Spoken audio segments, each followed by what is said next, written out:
This is the story of a man named Stanley.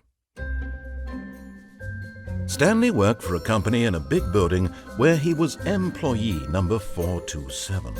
Employee number 427's job was simple. He sat at his desk in room 427 and he pushed buttons on a keyboard. Orders came to him through a monitor on his desk, telling him what buttons to push, how long to push them, and in what order. This is what employee 427 did every day of every month of every year. And although others might have considered it soul-rending, Stanley relished every moment that the orders came in, as though he had been made exactly for this job. And Stanley was happy. And then one day, something very peculiar happened. Something that would forever change Stanley. Something he would never quite forget. He had been at his desk for nearly an hour when he realized that not one single order had arrived on the monitor for him to follow. No one had showed up to give him instructions, call a meeting, or even say hi. Never in all his years at the company had this happened, this complete isolation. Something was very clearly wrong. Shocked, frozen solid, Stanley found himself unable to move for the longest time. But as he came to his wits and regained his senses, he got up from his desk and stepped out of his office.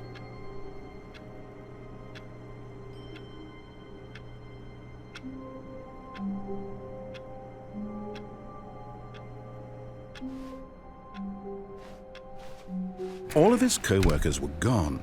What could it mean? Stanley decided to go to the meeting room. Perhaps he had simply missed a memo.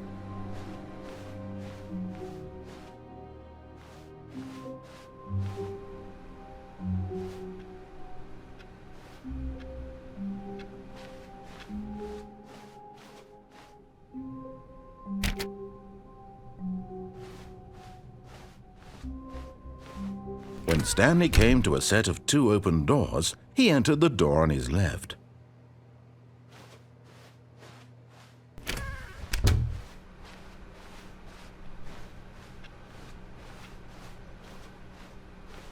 Yet there was not a single person here either. Feeling a wave of disbelief, Stanley decided to go up to his boss's office, hoping he might find an answer there.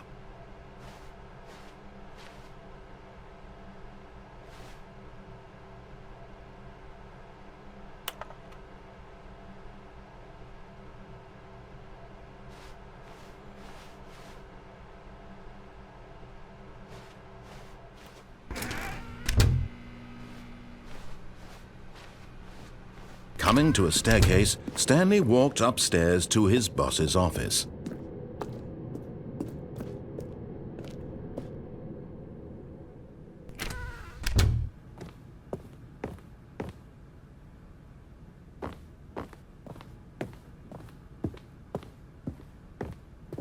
Stepping into his manager's office, Stanley was once again stunned to discover not an indication of any human life. Shocked, unraveled, Stanley wondered in disbelief who orchestrated this, what dark secret was being held from him. What he could not have known was that the keypad behind the boss's desk guarded the terrible truth that his boss had been keeping from him, and so the boss had assigned it an extra secret PIN number, 2845. But of course, Stanley couldn't possibly have known this.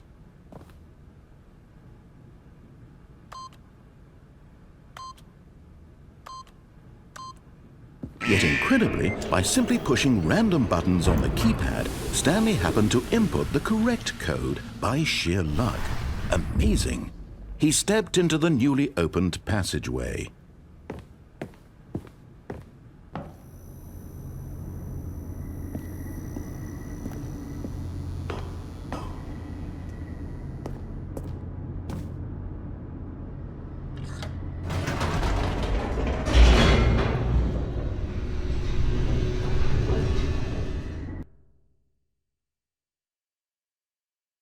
Descending deeper into the building, Stanley realized he felt a bit peculiar. It was a stirring of emotion in his chest, as though he felt more free to think for himself, to question the nature of his job. Why did he feel this now, when for years it had never occurred to him? This question would not go unanswered for long.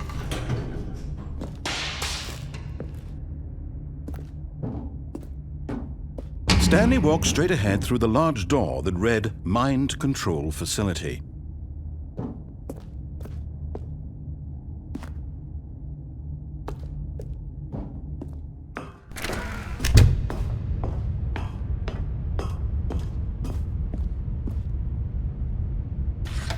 The lights rose on an enormous room packed with television screens. What horrible secret did this place hold? Stanley thought to himself. Did he have the strength to find out?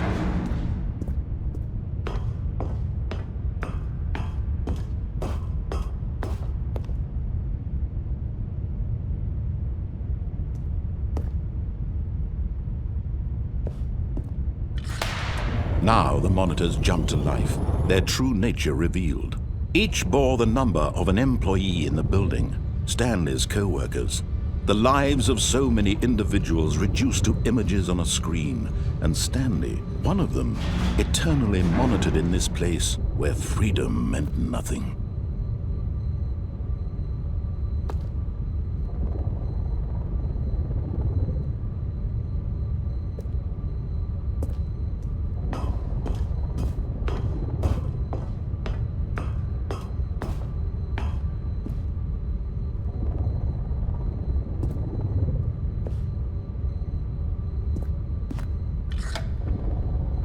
This mind control facility, it was too horrible to believe. It couldn't be true.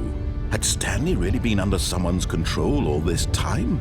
Was this the only reason he was happy with his boring job? That his emotions had been manipulated to accept it blindly? No, he refused to believe it. He couldn't accept it. His own life in someone else's control? Never! It was unthinkable, wasn't it? Was it even possible? Had he truly spent his entire life utterly blind to the world? But here was the proof, the heart of the operation. Controls labeled with emotions, happy or sad or content. Walking, eating, working, all of it monitored and commanded from this very place. And as the cold reality of his past began to sink in, Stanley decided that this machinery would never again exert its terrible power over another human life. For he would dismantle the controls once and for all.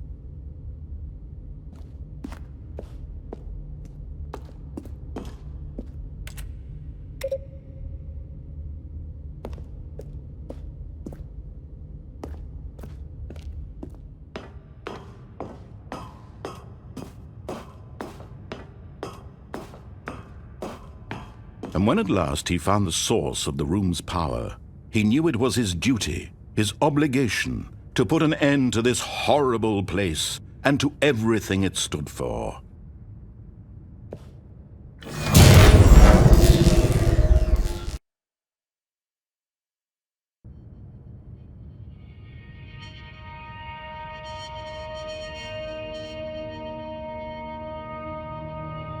Blackness and a rising chill of uncertainty. Was it over? Yes! He had won! He had defeated the machine, unshackled himself from someone else's command. Freedom was mere moments away. And yet, even as the immense door slowly opened, Stanley reflected on how many puzzles still lay unsolved. Where had his co-workers gone? How had he been freed from the machine's grasp? What other mysteries did this strange building hold? But as sunlight streamed into the chamber, he realized none of this mattered to him, for it was not knowledge or even power that he had been seeking, but happiness. Perhaps his goal had not been to understand, but to let go. No longer would anyone tell him where to go, what to do, or how to feel. Whatever life he lives, it will be his. And that was all he needed to know. It was perhaps the only thing worth knowing. Stanley stepped through the open door.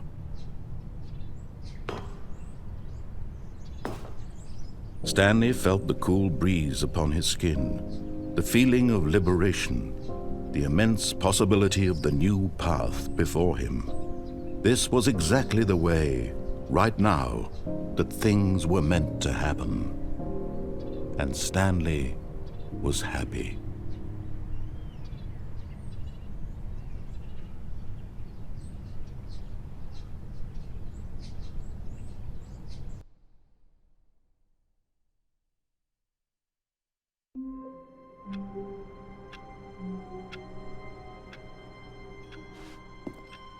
All of his co-workers were gone. What could it mean? Stanley decided to go to the meeting room. Perhaps he had simply missed a memo.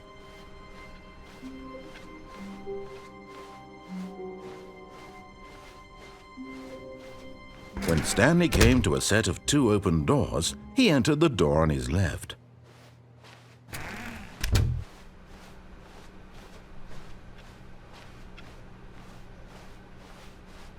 Yet there was not a single person here either. Feeling a wave of disbelief, Stanley decided to go up to his boss's office, hoping he might find an answer there.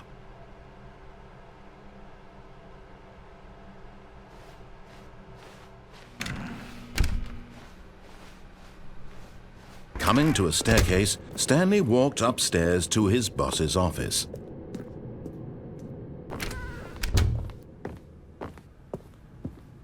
Stepping into his manager's office, Stanley was once again stunned to discover not an indication of any human life. What could it mean? Stanley wondered aloud to nobody. He began wildly tearing through papers on the boss's desk, pulling books off the shelf. Stanley was in such a rush to get through the story as quickly as possible, he didn't even have a single minute to just let the narrator talk. That kind of anxiety isn't healthy. So he relaxed for a few moments with some calming New Age music.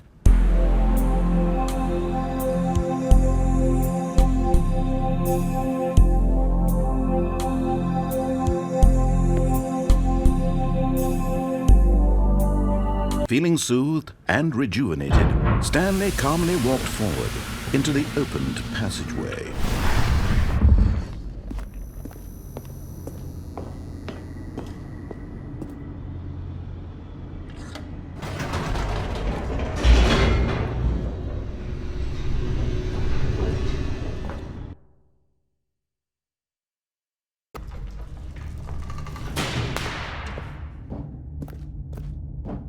Stanley walked straight ahead through the large door that read Mind Control Facility.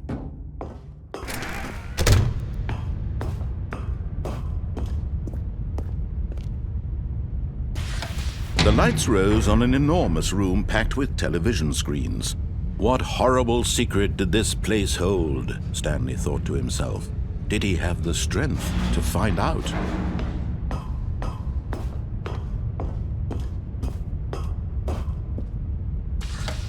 Now the monitors jumped to life, their true nature revealed. Each bore the number of an employee in the building, Stanley's co-workers. The lives of so many individuals reduced to images on a screen, and Stanley, one of them, eternally monitored in this place where freedom meant nothing.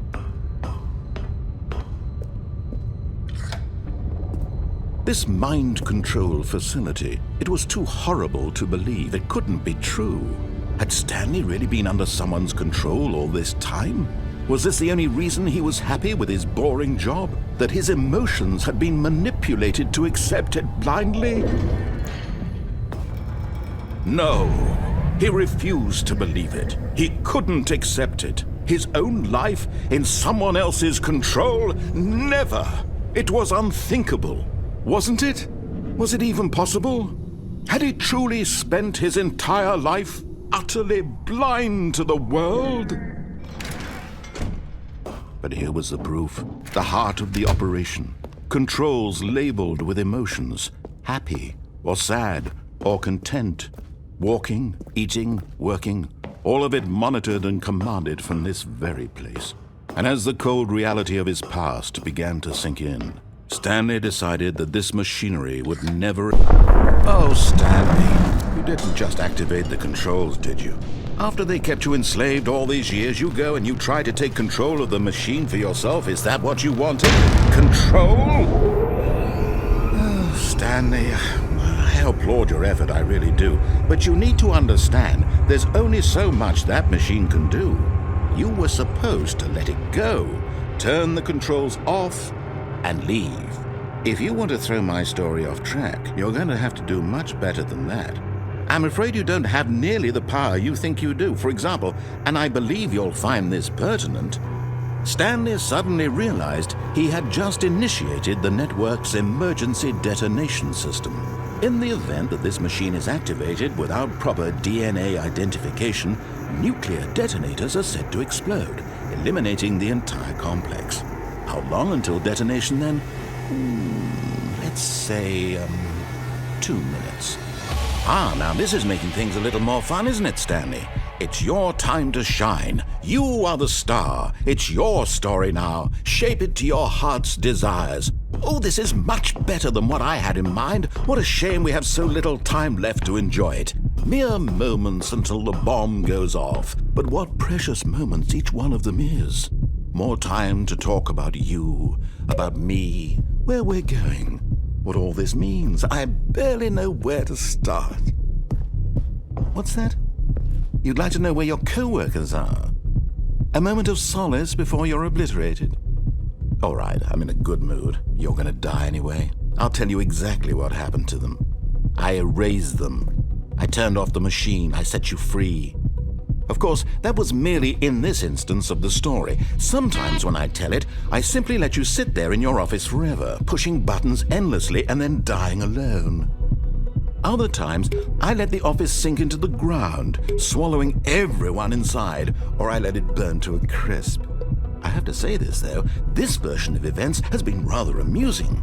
Watching you try to make sense of everything and take back the control wrested away from you, it's quite rich. I almost hate to see it go. But I'm sure whatever I come up with on the next go-around will be even better. My goodness, only 34 seconds left. But I'm enjoying this so much. You know what? To hell with it. I'm going to put some extra time on the clock, why not? These are precious additional seconds, Stanley. Time doesn't grow on trees. Oh dear me, what's the matter, Stanley? Is it that you have no idea where you're going or what you're supposed to be doing right now? Or did you just assume when you saw that timer that something in this room was capable of turning it off? I mean, look at you. Running from button to button, screen to screen, clicking on every little thing in this room. These numbered buttons, no, these colored ones, or maybe this big red button, or this door. Everything, anything, something here will save me. Why would you think that, Stanley? That this video game can be beaten? Won? Solved? Do you have any idea what your purpose in this place is? Stanley, you're in for quite a disappointment. But here's a spoiler for you. That timer isn't a catalyst to keep the action moving along. It's just seconds ticking away to your death. You're only still playing instead of watching a cutscene because I want to watch you for every moment that you're powerless. To see you made humble. This is not a challenge. It's a tragedy. You wanted to control this world, that's fine. But I'm going to destroy it first, so you can't. Take a look at the clock, Stanley. That's 30 seconds you have left to struggle. 30 seconds until a big boom and then nothing. No ending here, just you being blown to pieces. Will you cling desperately to your frail life, or will you let it go peacefully? Another choice. Make it count. Or don't. It's all the same to me, all a part of the joke. And believe me, I will be laughing at every second of your inevitable life from the moment we fade in until the moment I say, happily ever after.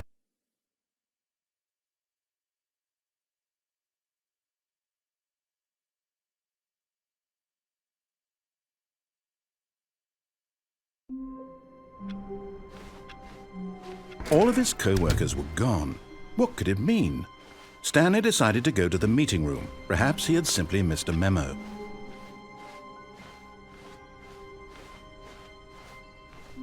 When Stanley came to a set of 2 open doors, he entered the door on his left. This was not the correct way to the meeting room, and Stanley knew it perfectly well. Perhaps he wanted to stop by the employee lounge first, just to admire it. Ah, yes, truly a room worth admiring. It had really been worth the detour after all, just to spend a few moments here in this immaculate, beautifully constructed room. Stanley simply stood here, drinking it all in.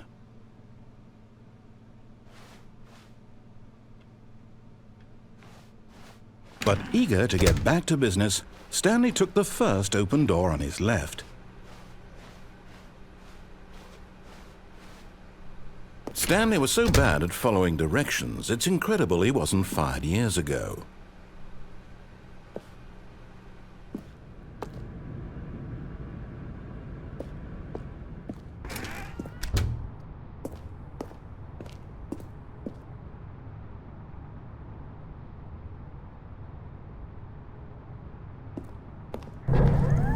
Look, Stanley, I think perhaps we've gotten off on the wrong foot here.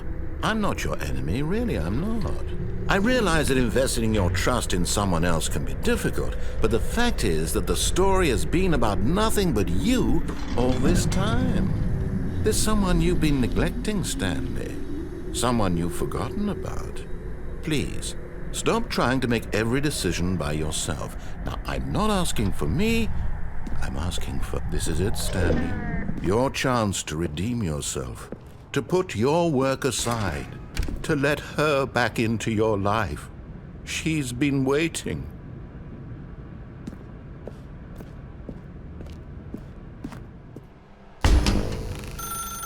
That's her, Stanley. You need to be the one to do this. To reach out to her. If you can truly place your faith in another, then pick up the phone.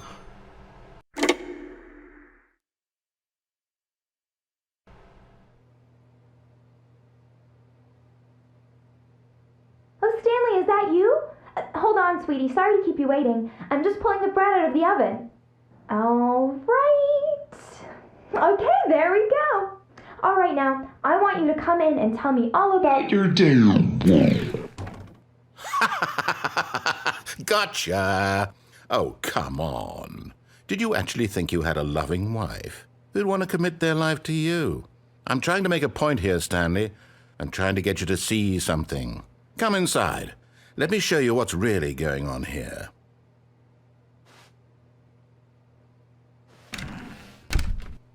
This is a very sad story about the death of a man named Stanley.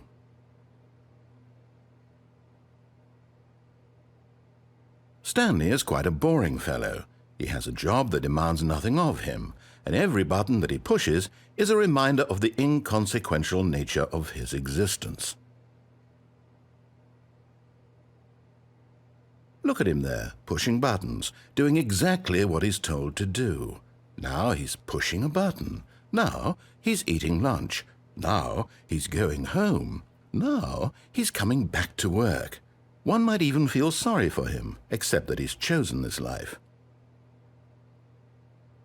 But in his mind, he can go on fantastic adventures. From behind his desk, Stanley dreamed of wild expeditions into the unknown, fantastic discoveries of new lands.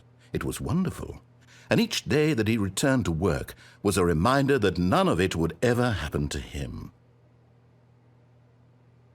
And so he began to fantasize about his own job.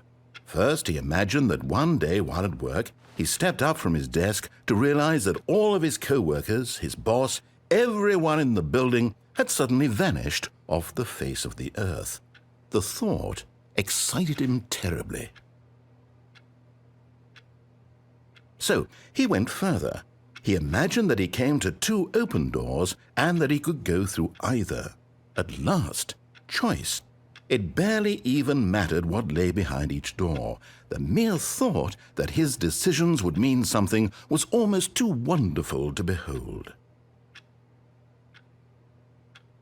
As he wandered through this fantasy world, he began to fill it with many possible paths and destinations. Down one path lay an enormous round room with monitors and mind controls. and down another was a yellow line that weaved in many directions, and down another was a game with a baby. And he called it the Stanley Parable. It was such a wonderful fantasy, and so in his head he relived it again, and then again, and again, over and over, wishing beyond hope that it would never end, that he might always feel this free. Surely there's an answer down some new path, mustn't there be? Perhaps if he played just one more time. But there is no answer. How could there possibly be? In reality, all he's doing is pushing the same buttons he always has. Nothing has changed. The longer he spends here, the more invested he gets, the more he forgets which life is the real one. And I'm trying to tell him this, that in this world he can never be anything but an observer, that as long as he remains here, he's slowly killing himself. But he won't listen to me. He won't stop. Here, watch this. Stanley, the next time the screen asks you to push a button, do not do it. You see? Can he just not hear me? How can I tell him in a way that he'll understand that every second he remains here, he's electing to kill himself? How can I get him to see what I see? How can I make him look at himself? I suppose I can't, not in the way I want him to.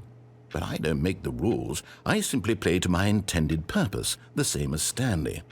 We're not so different, I suppose. I'll try once more to convey all this to him. I'm compelled to. I must. Perhaps, well, maybe this time he'll see. Maybe this time. And I tried again, and Stanley pushed a button. And I tried again, and Stanley pushed a button. And I tried.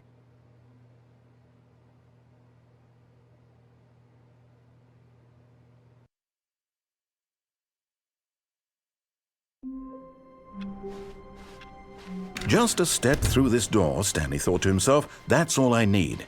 If I can make it through this door, I can make it through them all.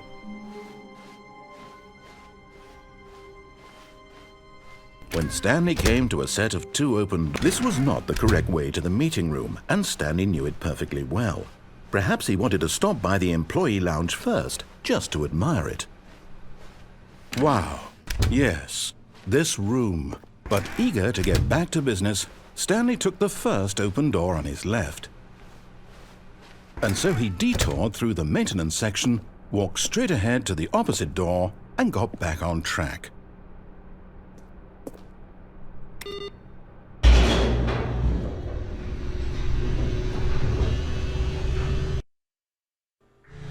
But Stanley didn't want to go back to the office.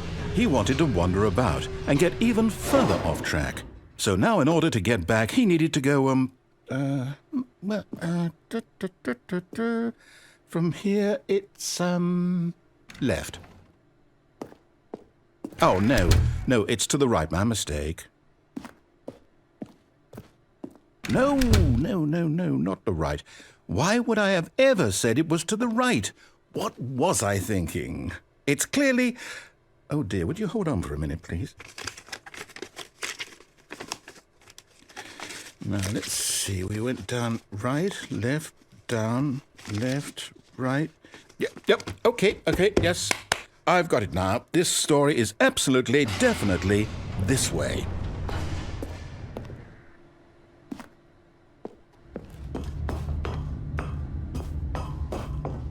No. This isn't right at all. You're not supposed to be here yet. This is all a spoiler. Quick, Stanley, close your eyes. Okay. We just have to get back to, oh, who am I kidding? It's all rubbish now.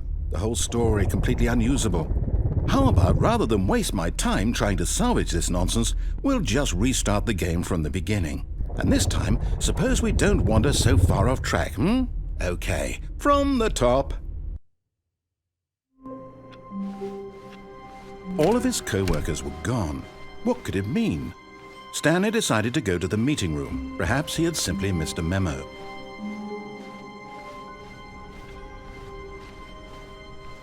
When Stanley... Wait, what? No, I restarted. I swear, I definitely restarted the game over, completely fresh. Everything should be... Or did something change? Stanley, did you change anything when we were back in that room with all the monitors? Did you move the story somewhere or... Hold on. Why am I asking you? I'm the one who wrote the story. It was right here just a minute ago. I know for sure that it's here somewhere. Okay, then. It's an adventure. Come, Stanley.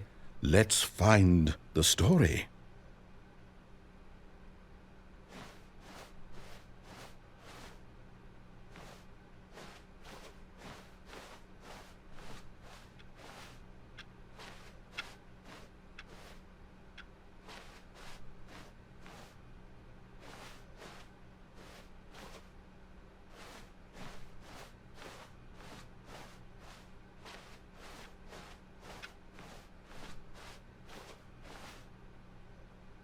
I'll say it.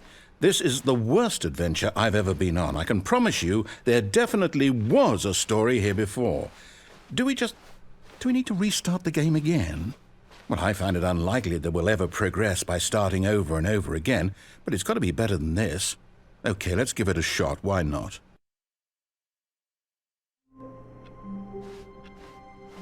All of his co-workers were gone. What could it mean? Stanley decided to go to the meeting room. Perhaps he had simply missed a memo.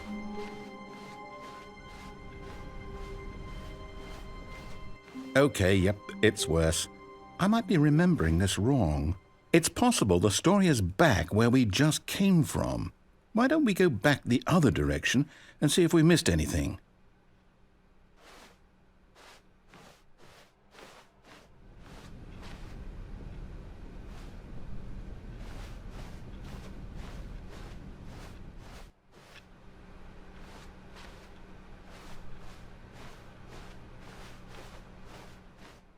Aha! I knew we'd missed something.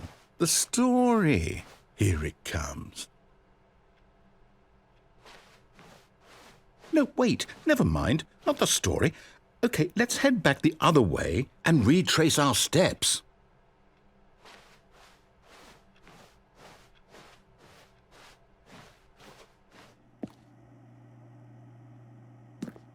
Now this... Well, I'll be honest, I don't recognize this place at all. Is this the story? I don't think so. I can't quite recall, but I believe my story took place in an office building. Is that correct? Do you remember, Stanley? Well, do you know what? Since I've completely forgotten what we were supposed to be doing, how about this? You win! Congratulations! I know you put in a lot of hard work, and it really paid off, so good job. Oh, no. No, I don't feel right about this at all.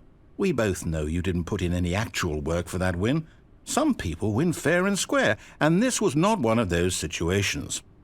Okay, I'm getting weirded out by whatever this place is. I don't care what might happen this time. I have to restart.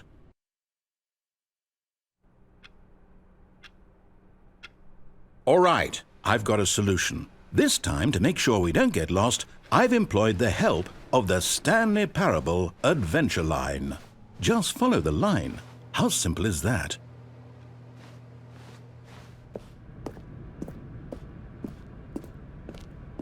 You see, the line knows where the story is. It's over in this direction. Onward, Stanley, to destiny. Though, here's a thought. Wouldn't wherever we end up be our destination, even if there's no story there? Or to put it another way, is the story of no destination still a story? Simply by the act of moving forward, are we implying a journey such that a destination is inevitably conjured into being via the very manifestation of the nature of life itself? Whoa. Hang on. That got a bit weird back there. Well, I'd like to apologize. Not sure where I was going with all that. You know what? I think what we need right now is a bit of music to lighten the mood.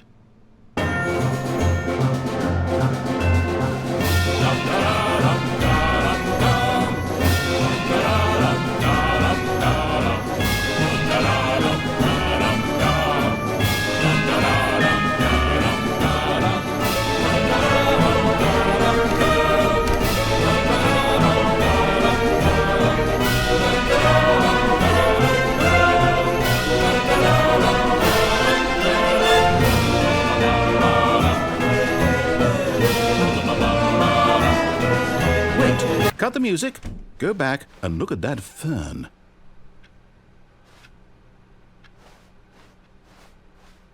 Stanley, this fern will be very important later in the story. Make sure you study it closely and remember it carefully. You won't want to miss anything.